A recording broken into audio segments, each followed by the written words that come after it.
तो आप सभी को नमस्ते प्रणाम। मैं आपको अपना ठाकुर प्रखर सिंह और रात के 10 बज चुके हैं और कहानी का जो सिलसिला है बदस्तूर जारी है। आज की कहानी की बात करूं तो आज की कहानी छत्तीसगढ़ की है। छत्तीसगढ़ में एक ज़िला है बालोद जिला और इसी बालोद जिले में एक गांव है करकाभाट गांव। कहानी साल 2003 की है। साल 2003 के नवंबर महीने की है। दरअसल इसी गांव में दो आदमी, जिनमें से एक का नाम है टीकम कोलियारा और दूसरे का नाम है छबेश्वर गोयल, एक दूसरे के साथ ही एक दूसरे का जन्म होता है। बचपन भी साथ ही गुजरा। दोनों एक दूसरे के जिगरी यार थे। बचपन में एक साथ खेलना, एक साथ उठना बैठना, एक साथ खाना खाना, कहीं जाना हो तो भी एक साथ जाना। दोस्ती इस कदर गहरी थी कि पूरे गांव के लोग इन दोनों की दोस्ती की मिसालें दिया करते थे।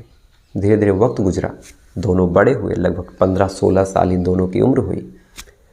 अब साल 2003 में ना उस हिसाब से पैसे थे, ना ही उस हिसाब से पढ़ाई थी। तो फिर टीकम और छबेश्वर को लगा कि कहीं चलते हैं, कुछ कमाने का जुगाड़ करते हैं।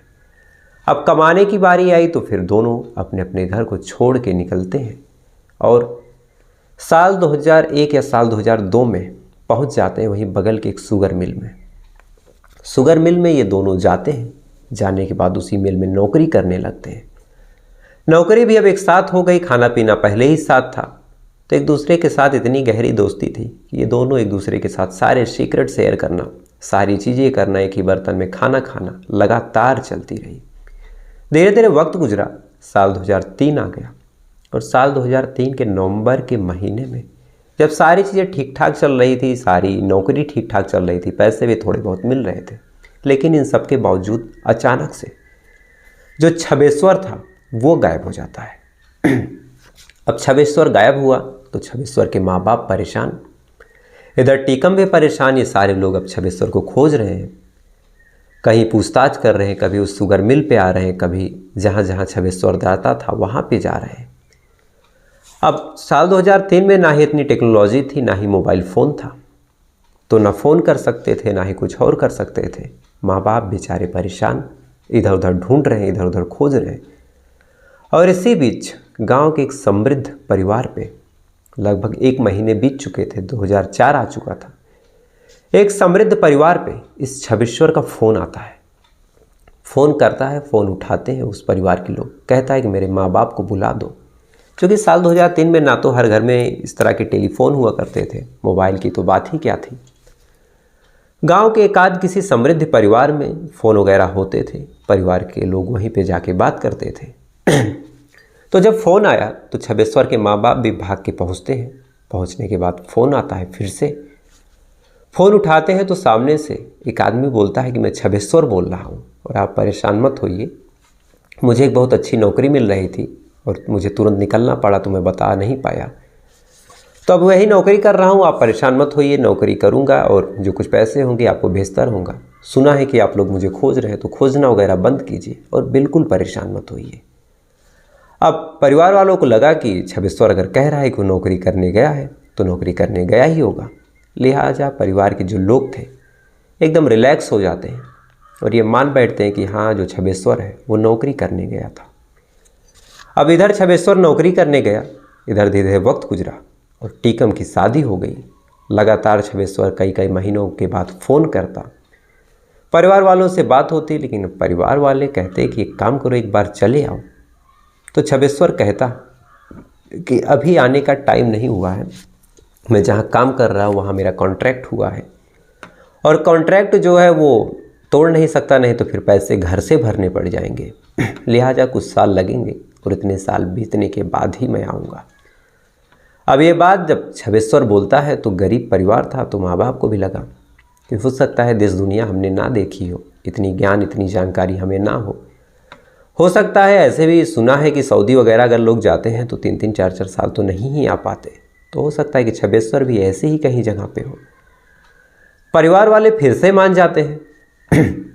फिर से इंतज़ार करते हैं अगले फ़ोन का और कई महीने बाद फिर से अगला फ़ोन आता है। फिर से वही बात, फिर से वही सारी चीज़ें कि अभी नहीं आ पाऊँगा, पैसे कमा रहा हूँ, पैसे कमा लूँगा तो फिर आऊँगा। साल 2003 से छबेश्वर गायब हुआ था और टोटल साल 2008 तक ऐसे ही लगातार फ़ोन आया। अब लगातार जब फ़ोन आया, लेकिन 4 साल 5 साल बीत गए और एक आदमी कमाने गया है और लौट के आया नहीं, बस फ़ोन कर रहा है। कहीं ना कहीं आवाज़ पे भी डाउट हो रहा। तब परिवार वालों को लगा कि काम करते हैं, पुलिस में कंप्लेन कर देते हैं। चूँकि कंप्लेन नहीं करेंगे और पता नहीं ये आदमी कौन है क्या है, अब डाउट भी हो रहा है कि छबेश्वर है, चूँकि छबेश्वर इतने टाइम से घर से बाहर तो रह नहीं सकता। लिहाजा परिवार वाले जाते हैं पुलिस स्टेशन और साल 2009 में गुमशुदगी की कंप्लेन दर्ज करते हैं। अब परिवार वालों के पास न कोई सबूत था, न कोई सुराग था, और 2003 में गायब हुए एक शख्स की जब कंप्लेन 2009 में परिवार वाले लिखाने पहुंचते हैं तो परिवार वालों की बात सुन के पुलिस वाले भी हंसने लगते हैं कि अगर तुम्हारे परिवार का कोई साल 2003 में गायब है तो साल 2009 में तुम आए हो कंप्लेन दर्ज करवाने, कहीं तुम मजाक तो नहीं कर रहे हो। अब इधर परिवार वाले पूरा वाकया बताते हैं कि कैसे साल 2003 से उनका बेटा गायब है और लगातार ऐसे फ़ोन आ रहे थे, लेकिन अब हमें डाउट है कि जो मेरे घर का सदस्य है वो गायब कर दिया गया है, कोई है जो उसको गायब किया हो। अब इधर पुलिस वाले जब ये बात सुनते हैं तो उनको लगता है कि इस मामले में कोई दम है नहीं, क्योंकि एक आदमी अगर साल 2003 से गायब है तो अब उसको खोजने में बड़ी मशक्क़त लगेगी, बड़ी मेहनत लगेगी। अब पता नहीं ये गायब है नहीं गायब है, खुद से भाग गया, इसका अपहरण हुआ, ये कहीं मर गया, क्या हुआ, ये तमाम चीज़ें थी। और कहते हैं कि गरीबों की सुनवाई वैसे भी नहीं होती। लिहाजा जो पुलिस वाले थे इस मामले को ऐसे इग्नोर कर देते हैं और फिर परिवार वालों को उम्मीद दे देते हैं कि कहीं गया होगा, लौट के चला आएगा। अब धीरे धीरे वक्त गुजरा, इधर टीकम अपने परिवार में बिजी हो गया। टीकम की याद औलाद भी हुई, बीवी बच्चे हुए, सारी चीज़ें हुई। इधर छबेश्वर के परिवार वाले खोज रहे थे, पूछताछ कर रहे थे, अपने बेटे की मिलने की उम्मीदें जगाए हुए थे। लेकिन जैसे जैसे वक्त गुजरा, साल 2003 से साल 2013 आ गया, साल 2015 आ गया, तो परिवार वाले भी अब धीरे धीरे उम्मीद खो चुके थे। बूढ़े माँ बाप भी अब कायदे से कहे तो मौत का इंतजार कर रहे थे। साल दर साल वक्त गुजरता चला गया, ना छबेश्वर का कहीं कुछ पता, ना उसकी कुछ खोज खबर, ना ही अब कोई फ़ोन आ रहा था। इधर परिवार वाले भी धीरे धीरे छबेश्वर को भूल चुके थे। वक्त गुजरा, लगभग 17 साल बीत गए और साल 2021 आ गया। साल 2021 में भी सारी चीज़ें उसी हिसाब से थी। टीकम अपने परिवार में बिजी था, अपनी नौकरी पेशे में बिजी था, इसकी उम्र भी लगभग 50 प्लस हो चुकी थी। छबेश्वर के माँ बाप भी लगभग बूढ़े हो चुके थे, कई ऐसे थे जो मर चुके थे। लेकिन इसी साल 2021 में जो टीकम था वो जाता है छबेश्वर के घर। छबेश्वर के घर जाता है, जाने के बाद छबेश्वर के पिता का पैर पकड़ता है, बेहद फिल्मी अंदाज में रोते हुए कहता है कि चाचा हमसे बहुत बड़ी गलती हो गई। अब छबेश्वर के माँ बाप जब ये बात सुनते हैं कि छबेश्वर कह रहा है कि बहुत बड़ी गलती हो गई, मतलब छबेश्वर का दोस्त टीकम कह रहा है कि बहुत बड़ी गलती हो गई, तो अब इस पे उन्हें पूछते हैं कि कौन सी गलती हो गई बेटा। तो इस पे वो कहता है कि साल 2003 में जो छबेश्वर गायब हुआ था, ये गायब नहीं हुआ था, इसको मैंने ही मार के दफन कर दिया था। अब ये बात जब माँ बाप सुनते हैं तो उनको तो एक तरह से यकीन नहीं होता कि उसका ही सबसे अच्छा दोस्त ये क्या बोल रहा है, और अगर बोला है तो फिर सच्चाई है भी या नहीं, चूँकि ये मामला साल 2003 का है। साल 2021 में ये आके अपना एक बाले जुर्म कर रहा है, लेकिन अब कह रहे थे और उसका बेटा गायब था, तो फ़ौरन जो छबेश्वर के माँ बाप थे जाते हैं पुलिस थाने।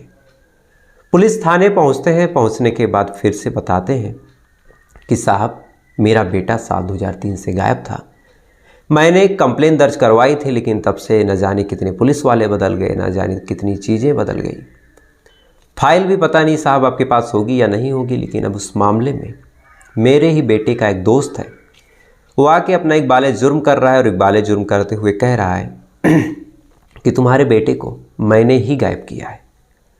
अब ये बात जैसे ही पुलिस वाले सुनते हैं तो उन्हें लगता है कि ठीक है, टीकम को बुलाते हैं, उससे पूछते हैं कि गायब किया है तो कैसे किया है, कहाँ किया है। तो टीकम को पुलिस वाले बुलाते हैं, बुलाने के बाद पूछते हैं कि क्यों गायब किया। तो इसके पीछे उसने अपनी एक वजह बताई, और फिर पूछते हैं कि कहाँ गायब किया। तो फिर टीकम लेके एक जगह जाता है और कहता है कि साहब छबेश्वर की लाश को मैंने यहीं दफन किया है।